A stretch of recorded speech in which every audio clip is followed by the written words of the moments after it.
नमस्कार जंटी में स्वागत आपका। मैं हूं योगेंद्र। आप देख रहे हैं एक मुलाकात में हमारे साथ हैं राजस्थान सरकार के ऊर्जा मंत्री हीरालाल जी नागर साहब। नागर साहब, आपके पास में जो विभाग है, निश्चित रूप से पानी और बिजली आज समाज के विकास का एक वो कहूं कि रूट हो गया। उसके बिना ये लगता है कि जीवन अधूरा है। गांव हो, ढानी हो, कस्बा हो, हर व्यक्ति का, हर शहर का आपसे वास्ता पड़ता है। तो कैसा महसूस करते हैं इस विभाग से? देखिए, इस विभाग की जो आज महत्वता है वो बहुत अधिक बढ़ गई है। और एनर्जी ऐसा सेक्टर है जिसके लिए उसकी बिना व्यवधान के आपूर्ति की, आज चाहे हमारा कितना भी रिमोट एरिया हो, कितना भी हम उस पहुंच से आगे के एरिया में हैं, वहाँ भी हमारी बिजली की पहुंच है। और वो व्यक्ति, हर व्यक्ति आज ये अपेक्षा करता है कि मेरे जहाँ मैं रह रहा हूँ, जहाँ मेरा जो भी जीवन चल रहा है, वहाँ पर बिजली की एक पर्याप्त आपूर्ति रहे। और दूसरा, साथ साथ मैं कहूँगा कि बिजली की, अगर हम ये कहते हैं कि आज विकास हम आगे बढ़ा रहे हैं, विकसित हो रहे हैं, या विकास तेज़ गति से हो रहा है, तो बिना एनर्जी की कंजम्पशन के बड़े कोई विकास संभव नहीं है। क्योंकि जो भी विकास होगा वो एनर्जी के बिना हो नहीं सकता। और जब तक एनर्जी अगर कंजम्पशन बढ़ रहा है, इसका मतलब कहीं ना कहीं हमारा विकास बढ़ रहा है और हमारा जीवन स्तर बढ़ रहा है।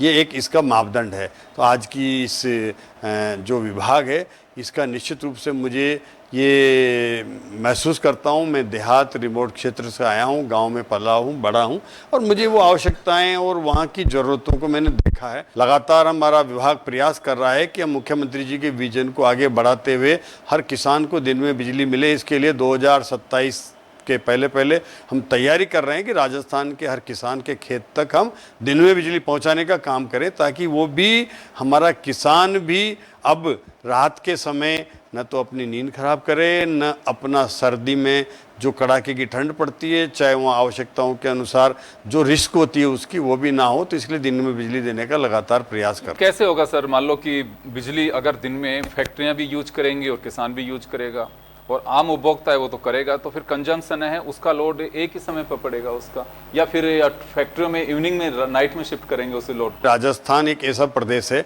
जो देश में सबसे ज़्यादा सोलर के उत्पादन वाला प्रदेश है, और हमारे पास पर्याप्त मात्रा में सोलर अभी उपलब्ध है। हमारे मुख्यमंत्री जी जब भी दिल्ली जाते हैं, कोई न कोई सोलर की ऐसी योजना लेके आते हैं कि उसकी सौगात हमें मिलती है। चाहे वो कुसुम एक ही योजना हो, चाहे वो कुसुम सी की योजना हो, या फिर हम सोलर से स्टोर करके और अतिरिक्त ऊर्जा हम पैदा कर रहे हैं, उसको स्टोरेज करके बैटरी की योजना हो। हम हर योजना में हमारे मुख्यमंत्री जी निरंतर प्रयास रहते हैं, और वो वहाँ जाते हैं, कोई न कोई ऊर्जा से जुड़ी हुई हर जो दिल्ली के कार्यक्रम में उनके एजेंडे में होता है कि मैं कैसे किस योजना के लिए दिल्ली जा कर के बात करके और उनसे वहाँ से उस योजना की स्वीकृति लेकर आए। कह सकते हैं कि अभी 24 आवर्स बिजली दे रहे हैं हम? नहीं, डोमेस्टिक में 24 आवर्स दे रहे हैं, और हम इंडस्ट्री में 24 आवर्स बिजली दे रहे हैं। हम केवल जो ब्लॉक टाइम सप्लाई है, वो ब्लॉक टाइम सप्लाई एग्रीकल्चर की है, और उसमें भी हम RDSS योजना के माध्यम से जो हमें 8,000 करोड़ का पैकेज केंद्र के सहयोग से, हमारे मुख्यमंत्री जी के प्रयासों से मिला है, उसको हम, उसके टेंडर हो गए। एक फर्स्ट फेज के, दूसरे फेज के टेंडर अब जारी कर दिए हैं, जो कि प्रक्रिया में हैं। वो होंगे तो किसान को 6 घंटे पर्याप्त बिजली मिले, बिना ट्रिपिंग के मिले, ताकि हमारा किसान हमारे उत्पादन को बढ़ा सके। और किसी हमारी ऐसी आवश्यकता है जो हमारा लगभग 60 से 70% जहां हमें एक रोज़गार मिलता है, और हमारी जो GDP की भागीदारी है, तो वो हम कृषि क्षेत्र को मजबूत करेंगे, ताकि उसके माध्यम से हमारे किसान की पर्याप्त आमदनी भी हो, और उसके माध्यम से हमारा किसान आने वाले समय में संपन्न बने। और उसका एक, अब किसान अन्न दाता के साथ में ऊर्जा दाता भी बने। ये हमारी सरकार का विजन है। सर, एक छीजत बड़ी समस्या है, आप खुद भी वाकिफ होंगे, तब तो जब विभाग के मंत्री हैं तो, और कुछ गवर्नमेंट के रूल्स भी हैं कि इतनी छीजत तो कम करनी होगी। तो अभी राजस्थान कहाँ स्टैंड करता है उसमें? देखिए, छीजत को हम करने के लिए निरंतर प्रयास रहते हैं, और जो केंद्र से RDSS योजना के माध्यम से जो हम फीडर अलग कर रहे हैं, नए जीएसएस बना रहे हैं, कोई जीएसएस में कम अगर क्षमता है तो उसको अपग्रेड कर रहे हैं। ये सब हमारा चीज़त कम करने का प्रयास है। और जो इस कार्यकाल में जितने, चाहे वो हमारे ट्रांसमिशन के जो इंफ्रास्ट्रक्चर हो, चाहे वो हमारा डिस्कॉम का वितरण का सेक्टर हो, हम पिछले कार्यकाल में जितने काम हुए उससे तो हम 4 से 5 गुना काम की हमारी स्पीड है बिजली के सेक्टर में। चाहे वो जीएसएस नए निर्माण को लेकर के ले लो आप, चाहे वो हमारा बिजली के उत्पादन को लेकर के और नए सोलर लगाने को ले लो आप, चाहे वो हमारी नए जीएसएस जो बन रहे हैं 33 केवी के, उसको लेकर के ले लो। तो ये सब विकास हम कर रहे हैं ताकि एक बिजली के सेक्टर में हमारा जो मुख्यमंत्री का विजन है कि हम आत्मनिर्भर भी बने और हमारा किसान ऊर्जा दाता भी बने, और हम अब बिजली उत्पादन के साथ बिजली को बेचने वाला राजस्थान प्रदेश बने। इस तरह की हम यहाँ पर तैयारी कर रहे हैं ताकि राजस्थान के अलावा अन्य प्रदेशों को भी हमारे यहाँ से सोलर का उत्पादन और वो बाहर जाए, तो पूरा देश एक विकसित देश बनाने की जो हमारे प्रधानमंत्री जी की सोच है उसमें राजस्थान का बहुत बड़ा योगदान होने वाला है। क्योंकि हमारे प्रधानमंत्री जी ने 500 गीगावाट का एक लक्ष्य रखा है कि देश में उत्पादन होना है आने वाले 2030 तक, और उसमें हमें राजस्थान को एक लक्ष्य दिया है कि यहाँ से 125 गीगावाट का उत्पादन का लक्ष्य राजस्थान को सोलर उत्पादन का रखा है। उसमें हम लगातार प्रयासरत हैं। हमने कई ऐसे जो यहाँ पर इन्वेस्ट करने वाले ऐसे इन्वेस्टर हैं उनको एक हमारी पॉलिसी बनाई है ज़मीन आवंटन की। लोग इंटरेस्ट दिखा रहे हैं इसमें? हाँ बिल्कुल आ रहे हैं, उस पॉलिसी पर ज़मीन दे रहे हैं हम, और वो प्रयास कर रहे हैं कि ज़्यादा से ज़्यादा हमारे पास जिनके पास भी कनेक्टिविटी है और उनको हम ज़्यादा से ज़्यादा। राइजिंग राजस्थान में एक बड़ा आपका शेयर है इसमें एनर्जी सेक्टर का। राइजिंग राजस्थान हुआ और उसमें 35 लाख करोड़ के एमओयू हुए, उसमें 26 लाख करोड़ के एमओयू केवल ऊर्जा के सेक्टर में हुए हैं, और जिसमें लगभग 5 लाख करोड़ के जो एमओयू धरातल पर उतरे हैं उसमें भी अधिकतर मात्रा एनर्जी सेक्टर के एमओयू की पूरा करने की है। उस पर हम लगातार प्रयास कर रहे हैं। छीजत का जो सवाल था सर, उसका अभी लेटेस्ट क्या स्टेटस है? अभी कुछ आइडेंटिफाइड है, कुछ फीडर्स हाँ जहाँ पे अभी भी इस तरह से? देखिए, हमारी छीजत के मामले में हम अजमेर डिस्कॉम में लगभग 9-10% पे आ गए हैं। 12 से 13% का हमारा जो है वो लक्ष्य था, उसकी जगह हम 10% के आसपास आ गए हैं। 12 से 14% के बीच में हम जयपुर डिस्कॉम में हैं। हाँ, हम जोधपुर डिस्कॉम में हमारी चीज़ें ज़्यादा है, वो वहाँ लगभग 20% के आसपास है, और उसको हम लाना चाहते हैं कि वो भी 15% के नीचे आए। आज मैं आपको बताना चाहूँगा कि हमारा जयपुर डिस्कॉम प्रॉफिट में आ गया हमारा इस प्रयासों से, हमारा अजमेर डिस्कॉम प्रॉफिट में आ गया है, और जो जोधपुर डिस्कॉम में करीबन लॉस है वो भी प्रॉफिट में आया। उसके लिए लगातार हम मीटिंग करते हैं, मॉनिटरिंग करते हैं, योजना बनाते हैं, क्रियान्विति के लिए लक्ष्य निर्धारित करते हैं। क्योंकि जब डिस्कॉम फायदे में रहेंगे, डिस्कॉम का छीजत कम होगी, लॉसेज कम होंगे और बराबर रिकवरी होगी, तो उपभोक्ता के बिलों में भी कहीं न कहीं आने वाले समय में जो अतिरिक्त बिल आता है उसमें कमी आएगी और उसको बिजली बेहतर मिल पाएगी। मंत्री जी, एक बड़ा हॉट इशू चल रहा है इस वक्त, अब क्या सच्चाई है वो दर्शक जरूर जानना चाहेंगे। स्मार्ट मीटर को लेकर के विपक्ष लगातार हंगामा कर रहा है, ना केवल सड़क पर, सदन में भी एक रोज पूरी तरह से बाधित रखा, आपका जवाब भी आया। क्या इसकी कहानी वाकई किस, ये स्मार्ट मीटर लोग कहते हैं कि हवा में भी चल रहा है और अपने साथ ही ये तो यूनिट लेकर के आता है, लाखों रुपए के लोगों के बिल आ रहे हैं, एक घबराहट से पैदा है उपभोक्ता में।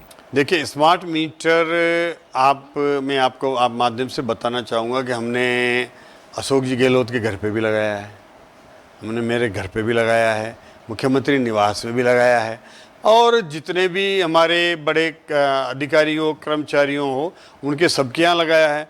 उसके अलावा हम 25% सरकारी ऑफिसों में लगा चुके हैं।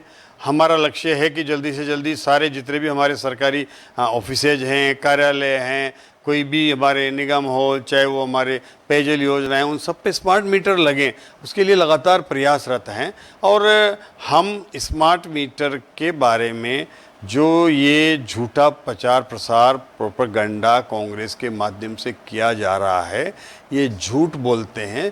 इनका सरकार में सत्ता में होते हैं जब इनकी बॉडी लैंग्वेज कुछ अलग होती है, सरकार में नहीं होते हैं। जब इनका स्वर बदल जाता है, ये स्मार्ट मीटर की योजना की शुरुआत कांग्रेस के समय ही 2021 में इनके माध्यम से की गई। आप लोगों ने भी विरोध किया था क्या उस समय इसका? नहीं, हमारे कोई विरोध नहीं किया।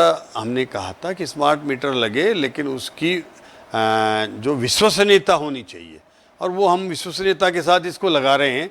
आज हमने ये तय किया है कि 5% स्मार्ट मीटर ऐसे लगें जो सामान्य मीटर के साथ पैरेलल मीटर लगाया जाए, चेक मीटर भी लगे। वो चेक मीटर भी हम लगा रहे हैं ताकि कोई शिकायत करता है कि मेरे को ज़्यादा बिल की संभावना है, मेरा बिल ज़्यादा है, तो उसको भी हम चेक मीटर लगाने के लिए कह रहे हैं, ताकि 100 उपभोक्ताओं के मीटर लग रहे हैं, अगर 5 जगह चेक मीटर लग रहे हैं, उसको वो बराबर उपभोग आ रहा है, सामान्य मीटर भी लग रहा है, स्मार्ट मीटर भी लग रहा है, तो फिर लोगों में एक विश्वास जगेगा और उनको इसके प्रति जो गलत धारणाएं वो भी दूर होंगी, और इसमें जो विशेषताएं हैं वो भी जनता के सामने आनी चाहिए कि आगे आपने स्मार्ट मीटर लगाया। कई जगह ऐसे हैं जहाँ पे आपकी पार्टी के कार्यकर्ता भी हैं, वो गांव हैं जहाँ पे वहां लगाने नहीं दिया जा रहा। नहीं, देखिए, वो एक भ्रम है, भ्रम दूर करने की आवश्यकता है। आज अगर हम ये कहें कि अच्छी चीज़ को अडॉप्ट करने के लिए थोड़ा समय लग सकता है, लेकिन आज की टेक्नोलॉजी बेस्ड हमारा युग है। इसमें बिना अगर टेक्नोलॉजी के हम इस विभाग को चलाना चाहेंगे तो संभव नहीं है। आज हमें मॉनिटरिंग करना है, मैनुअली पॉसिबल नहीं है कि हम वो सारी मॉनिटरिंग कर सकें। आज स्मार्ट मीटर लगने के बाद में सॉफ्टवेयर के माध्यम से जब उसका डेटा हमारे पास आएगा, तो एक तो हमें हमारी एनर्जी का असेसमेंट करने का एक सटीक तरीका हमारे पास होगा कि हम कितना तो उत्पादन हो रहा है, कितना डिस्कॉम से हम वितरण कर रहे हैं, कितना हम खर्च कर रहे हैं, इसका पूरा डेटा रहेगा। और यही नहीं, उपभोक्ता को भी अपने मीटर से उसका मोबाइल में जुड़ेगा ऐप के माध्यम से, तो वो उसका घर का भी मैनेजमेंट कर सकता है। आज आपका ऑफिस है, ऑफिस में कितनी आवश्यकताएं हैं कि यहाँ बिजली का खर्च आपको याद रहता है, मेरा सुबह क्या लोड है, शाम को क्या लोड है, हर 15-15 मिनट का लोड उसके मोबाइल में आएगा।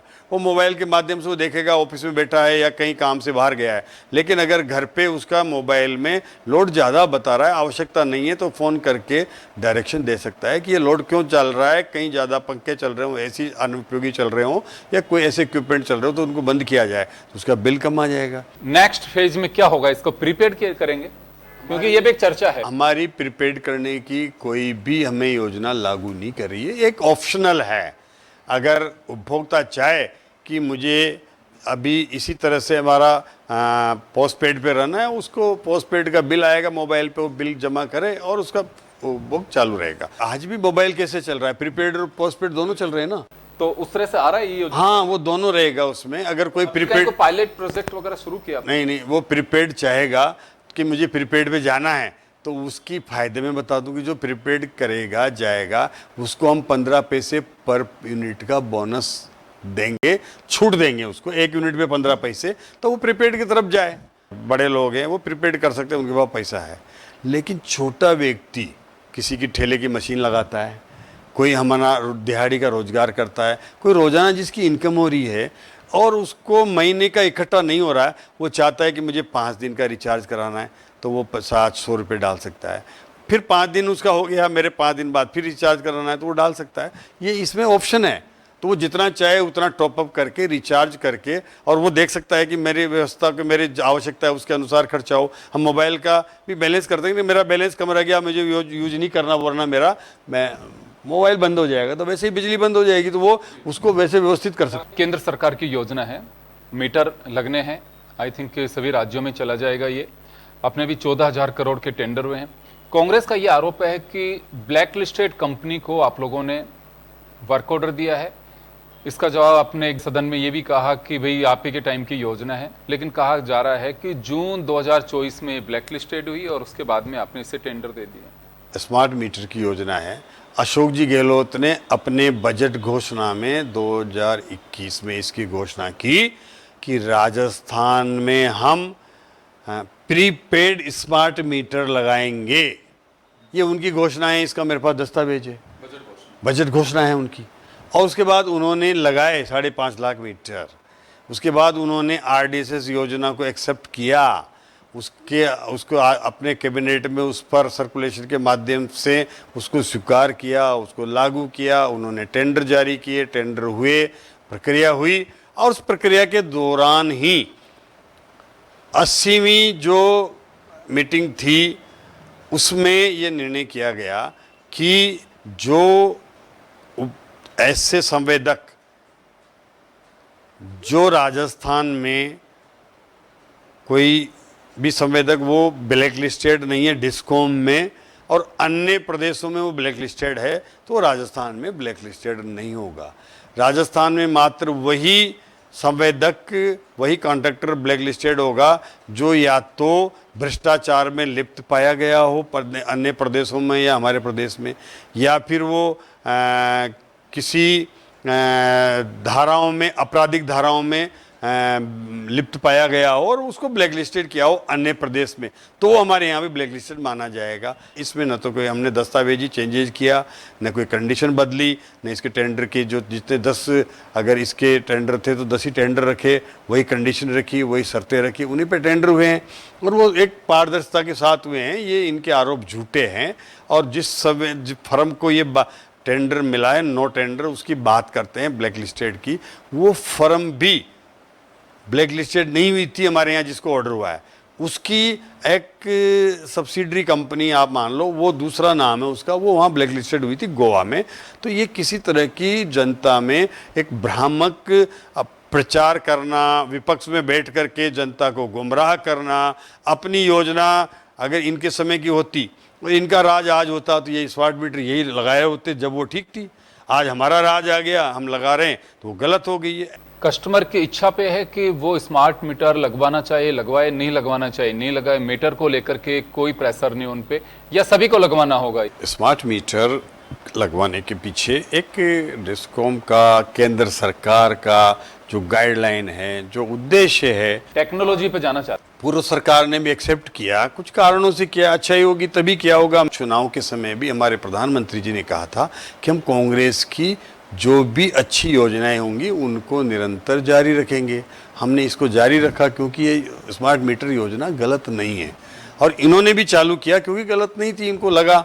अब आज ये गलत बता करके इसका दोषारोपण मढ़ना चाहते हैं, जबकि इनकी खुद की ही समय की योजना है। तो एक तो इनका चेहरा अलग अलग है, एक तरफ सरकार में रहते जब अलग इनकी भाषा होती है, आज विपक्ष में आने के बाद वो भाषा बदलना, ये राजनीतिक में, लोकतंत्र के लिए अच्छा नहीं है। इस पर रोक लगनी चाहिए, और हमें हमारी भाषा और हमारा जो चाल चरित्र है वो एक होना चाहिए, चाहे विपक्ष में रहे, विपक्ष में रहे, हमारे एजेंडे एक होने चाहिए। ये अभी ऑप्शन है कि बिल्कुल ये तो सभी को लगवाना होगा, रूल्स ही यही है, अगर इसमें नहीं जाएंगे तो हम पिछड़ जाएंगे, ऐसा एजेंडा तो नहीं है कि बहुत ही जरूरी है ये? कुछ अव्यवस्थाएं होती है, इसको हमने टेक्नोलॉजी बेस करने का सोचा है, ताकि बिल न तो बिल लेने वहाँ घर पर जाने की जरूरत पड़ेगी, ऑटोमेटिक वो बिल उसका मंथ पूरा होने के बाद में सर्वर के माध्यम से हमारे पास आएगा, ऑटोमेटिक उसका बिल जनरेट होगा, उसके मोबाइल पर जाएगा। जैसे ही वो जिस योजना में, चाहे पोस्ट पेड में है कि प्रीपेड में है, वो अपना बिल जमा करेगा और उसका चालू रहेगा कनेक्शन। तो एक तो ये टेक्नोलॉजी बेस्ड योजना होगी, जिसको इसमें ऑप्शन नहीं है। अभी हमने इसको एग्रीकल्चर पर लागू नहीं किया, एग्रीकल्चर उपभोक्ताओं के अलावा लगभग सभी, चाहे डोमेस्टिक हो चाहे इंडस्ट्री हो, सभी के हिसाब मीटर लगने की योजना अभी चालू है। क्योंकि अभी एक चीज और आ रही है सामने कि अभी तो सरकार ने उसे स्थगित कर दिया है, लेकिन जब नवंबर दिसंबर में लोकल बॉडीज और पंचायत राज के चुनाव होंगे उसके बाद में वापस लेकर के आएगी, क्योंकि जगह जगह विरोध प्रदर्शन, तो कहीं एक गैप है समझाने में उपभोक्ता को कि भाई आप लोग डरिए मत इससे। देखो, इसके बारे में जो ऐसी एक्टिविटीज करनी चाहिए, मीडिया के माध्यम से भी मैं बताना चाहूँगा कि इसमें हमें अगर 1 किलोवाट का कोई लोड है तो वो 1 यूनिट ही निकालेगा। ये चाहे वो तोल के हम कैसे भी बैलेंस कर लें, 1 किलोवाट अगर कंजम्पशन करेंगे तो 1 यूनिट निकलना चाहिए और वही निकालेगा। ये कोई भी मीटर फास्ट चल नहीं सकता। NEBL की लैब से टेस्टेड मीटर है, जो कि देश की सबसे सर्वश्रेष्ठ लेबोरेटरी है, उससे हम जांच करवा के मीटर ले रहे हैं। फिर भी अगर किसी को लगता है कि मेरे पुराने मीटर में ये चार्जेज आ रहा था, अभी ज़्यादा आ रहा है, तो वो बराबर उसकी दरख्वास्त पर हम उसके यहाँ चेक मीटर लगा देंगे और चेक मीटर में दोनों में अगर बराबर कंजम्पशन आ रहा था, उसके मन से जो संशय है वो संशय भी दूर हो जाएगा। इसको निश्चित रूप से हमने निर्देश दिए हैं कि ये इस तरह से योजना को प्रचारित किया जाए और जो चाहता है उसके चेक मीटर लगाए जाएं। पूर्ववर्ती सरकार ने 150 यूनिट फ्री का ऐलान किया था, वो अभी भी जारी है आपकी सरकार के वक्त भी। क्या नए उपभोक्ता जो हैं, जिन्होंने मकानी बाद में बनाया या फिर जिनके कनेक्शन बाद में हुए, क्या वाकई उनके साथ में एक नाइंसाफी है? क्योंकि सरकार ने तो वो कर दिया, लेकिन अब सरकार आपकी है। ये बहुत सारे लोगों की एक पीड़ा है कि नए उपभोक्ता को ये राहत नहीं दी जा रही है। 100 यूनिट का जो भार है उसको सरकार की सब्सिडी है उसको कम कैसे किया जाए ताकि आने वाले समय पर वो सरकार पर भार लगातार ना रहे। इसकी बहुत दिनों तक मंथन करने के बाद एक योजना लेकर के आए हैं कि उसको हम 100 की जगह 150 यूनिट देंगे, लेकिन वो सोलर के माध्यम से देंगे। तो उनको हम पहले तो 100 यूनिट 150 यूनिट से ऊपर किसी का कंजम्पशन है तो उसको ये मैंडेट है कि अपनी छत पर सोलर लगाना पड़ेगा। उसके लिए हम ऑप्शन जारी करेंगे, पोर्टल खोलेंगे, वो अपने छत पर सोलर लगाएगा, उसको सोलर की सब्सिडी 33,000 रुपये केंद्र सरकार से मिलेगी 1 किलोवाट पर, और 1.1 किलोवाट पर 17,000 राजस्थान सरकार से मिलेंगे। तो लगभग 50,000 रुपये में उसके 1 किलोवाट का सोलर लगेगा, जिससे उसको 150 यूनिट बनेंगे और वो उसको फ्री 150 यूनिट बिजली मिलने लग जाएगी। सभी कंज्यूमर्स के लिए होगा ये उन उपभोक्ताओं को जिन्होंने 100 यूनिट निःशुल्क मुख्यमंत्री बिजली योजना में रजिस्ट्रेशन कराया हुआ है, और ऐसे राजस्थान में लगभग 1 करोड़ 4 लाख उपभोक्ता है। नहीं, लेकिन नए उपभोक्ता का क्या होगा, उसको कैसे राहत देंगे आप? देखिए, नए उपभोक्ताओं के बारे में जो भी आपके सुझाव हैं वो इस पर अभी कोई चर्चा नहीं हुई है। चर्चा इस पर हुई है कि जो भार राज्य सरकार पर है उसको कैसे कम किया जाए, उस पर बात हुई है, उसके लिए योजना लेके आए हैं। सर, जो स्कीम आपकी है उसी के तहत आपको लगता है कि हाँ, उनके लिए भी कुछ ऐसा स्मूथनेस की जानी चाहिए, उन लोगों को भी इस योजना में कभी भी अगर कोई मकान बनाता है तो सोलर लगाइए, और उस योजना में, कुसुम योजना में तो आप लोग, उनके लिए ये ऑप्शन खुला हुआ है कि वो अपना रजिस्ट्रेशन कराए और 1 किलोवाट वो सोलर लगाएगा, उसको पीएम सूर्य घर योजना के माध्यम से उसको 33,000 की सब्सिडी मिलेगी 1 किलोवाट का 1.1 किलोवाट का सोलर लगाने पर। हाँ, हम जो राज्य सरकार जो सब्सिडी दे रही है 17,000 रुपये की, वो उसको नहीं मिलेगी, लेकिन केंद्र की सब्सिडी मिलने के बाद उसको काफ़ी राहत होगी। एक सर रिक्रूटमेंट की बात आती है कि स्टाफ तो इतना है नहीं, इंफ्रास्ट्रक्चर की नीड है, लेकिन उसको संचालित कौन करेगा? नहीं, हमने अभी कुछ हमारे को जो वित्त विभाग से स्वीकृतियाँ मिली है और उसके लिए हम भर्तियाँ जारी करी है। हमने जो JES की इनकी भर्तियाँ जारी हो रही है उसमें रिक्रूटमेंट भी कर रहे हैं हम आवश्यकता के अनुसार, और ज़रूरत होती है तो फिर हमने कहा है कि भाई अब देखें कि कितनी आवश्यकता है, और वो फाइनेंस को भेजते हैं, फाइनेंस की स्वीकृति मिलती है तो निश्चित हम भर्ती चालू करते हैं। नागर साहब, डबल इंजन की सरकार है तो आपको लगता है कि जवाबदेही में एक प्रेशर भी है कि अब ये हम नहीं कह सकते कि भाई केंद्र में सरकार दूसरी है, राजस्थान में दूसरी है, तो काम में कहीं रोड़े अटक रहे हैं, अक्सर ये बातें आती थी पहले, अब तो ये नहीं कहा जा सकता। इसका बेनिफिट है और प्रेशर भी है। उसका बेनिफिट हमें मिल रहा है। आज मैं बताना चाहूँगा आपको कि पिछली सरकार लगभग इन कुसुम ये योजना उनके समय भी चल रही थी, केवल 350 मेगावाट बिजली का ही उत्पादन कर पाई। हमने 1.5 साल में 4,900 मेगावाट का उत्पादन बिजली का सोलर के माध्यम से कुसुम सी और इनकी योजनाओं के माध्यम से करके बढ़ाया है। तो आज हम उससे किसानों को 22 जिलों में दिन में बिजली दे पा रहे हैं। ये हमारी सरकार की उपलब्धि है, ये डबल इंजन की सरकार की वजह से हुआ है। और हम फिर जो भी केंद्र से हमारा हिस्सा बनता है हमें उससे ज़्यादा वहाँ से मांगते हैं और कहते हैं कि हमारी आवश्यकता अधिक है, तो वहाँ से भी हमें मिलता है, सहयोग मिलता है डबल इंजन की सरकार का। निश्चित डिपेंडेंसी कम होगी अब इससे। देखिए भाई, हमारे पास पर्याप्त कोयला है, कोयले की कमी नहीं है। हमारे हमें संयंत्रों को भी इस समय तो बरसात के समय करीबन आधी क्षमता पर चलाना पड़ रहा है। हम सभी क्षमताओं को हमने उनको जनरेशन के जितने प्लांट थे उनको रखरखाव के लिए हमने लोड दिया है, और उनको हमने बंद करके कई हमारे ऐसे आधे से ज़्यादा प्लांट अभी रखरखाव में चल रहे हैं। जैसे ही वो आएंगे, सोलर की वजह से कम होगी इसकी डिपेंडेंसी। हाँ, सोलर की हमारी उपलब्धता बढ़ी है और थोड़ी बरसात की वजह से डिमांड कम है, तो हमने अभी ही हमारे संयंत्रों को रखरखाव करके तैयार किया है। आप ने लंबा सफर तय किया है और गांव के ग्रास रूट से आपने तकलीफें भी देखी हैं, आम उपभोक्ता की भी, तो क्या ऐसा करना चाहते हैं कि हाँ वास्तव में पहले के मंत्री करें नहीं करें, लेकिन मेरे को जो पीड़ा को देख रहा था मैं इसको दूर करूं, तो क्या सोचा आपने ऐसा? देखिए, हमारे मुख्यमंत्री जी को बिजली महकमे की बहुत चिंता है, और जब भी वो चर्चा करते हैं, बातचीत करते हैं, कैसे इसमें और कुछ क्या नवाचार किया जा सकता है, कैसे हम बिजली के माध्यम से राजस्थान को आगे ले जा सकते हैं, निरंतर इस पर चिंता करते हैं। हम आने वाले भविष्य की आवश्यकताओं के अनुसार बिजली की हमारी आवश्यकताओं का आकलन कर रहे हैं। उसके लिए इंफ्रास्ट्रक्चर से लेकर के, जनरेशन से लेकर के और डिस्ट्रीब्यूशन तक की सारी योजनाओं को हम तैयार करके और धरातल पर उतार रहे हैं। लगातार हम मॉनिटरिंग भी कर रहे हैं, उनको क्रियान्वित भी कर रहे हैं, और जहां भी हमें लगता है कि कहीं हमें चाहे वो अधिकारी हों, चाहे हमारे कर्मचारी हों, अच्छे से काम करके और हमारे उपभोक्ताओं को बिजली की सही उपलब्धता कराएं, इसकी ओर निरंतर प्रयासरत हैं। और मैं कहूँगा आपसे एक शॉर्ट में कि इस 5 साल में बिजली के महकमे में जो काम होगा हमारे मुख्यमंत्री जी के नेतृत्व में, वो पहले वर्षों तक नहीं हुआ, और एक उदाहरण होगा। भूतोन भविष्य उतना इस 5 साल के अंदर हम, चाहे वो जनरेशन के प्लांट हो हमारे, चाहे बैटरी स्टोरेज हो, चाहे वो हमारे ट्रांसमिशन की लाइनें हो, उनका एक बड़ा योजना बना करके चल रहे हैं, उस पर निरंतर आगे बढ़ रहे हैं। और ये बिजली के मामले में राजस्थान आत्मनिर्भर बने। हमारे मुख्यमंत्री जी कहते हैं कि हम स्वयं की आवश्यकताओं की पूर्ति करने के साथ साथ अब हम बिजली को बेचने वाला राजस्थान प्रदेश बने, वो उस विजन के साथ हम चल रहे हैं। चलिए, बिल्कुल आप उस विजन को आप अचीव करें। आपको जन टीवी के दर्शकों की ओर से भी हम शुभकामनाएं देंगे। तो नागर साहब के साथ में हमने काफी चर्चाएं की हैं, स्मार्ट मीटर से लेकर के तमाम पहलुओं को आपके सामने इन्होंने रखा है। तो सर, आपका बहुत बहुत शुक्रिया, दर्शकों का भी शुक्रिया। एक मुलाकात में इतना ही, दीजिए इजाजत, नमस्कार।